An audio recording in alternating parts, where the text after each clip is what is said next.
பயணிகளின் கவனத்திற்கு. இந்திய ரயில்வேயில் சுற்றுலா பிரிவான IRCTC சார்பில் கல்வி சுற்றுலா, ஆன்மீக சுற்றுலா உட்பட பல்வேறு சிறப்பு சுற்றுலா திட்டங்களுக்கு ஏற்பாடு செய்யப்படுகின்றன.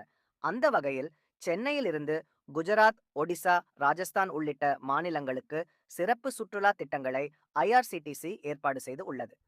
சென்னையில் இருந்து குஜராத் மாநிலம் அகமதாபாத்துக்கு சிறப்பு விமானம் டிசம்பர் 6ஆம் தேதி புறப்படுகிறது.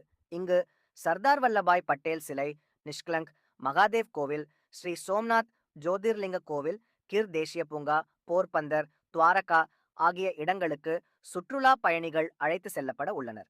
9 நாட்கள் சுற்றுலாவுக்கு ஒருவருக்கு 43,000 ரூபாய் கட்டணமாகும். இதுபோல சென்னையில் இருந்து ஒடிசா மாநிலம் புவனேஸ்வருக்கு சிறப்பு விமானம் டிசம்பர் 19ஆம் தேதி சுற்றுலா பயணிகள் அழைத்து செல்லப்பட உள்ளனர். இங்கு கோனார்க், பூரி, ஜெகநாதர் கோவில், சில்கா ஏரி ஆகிய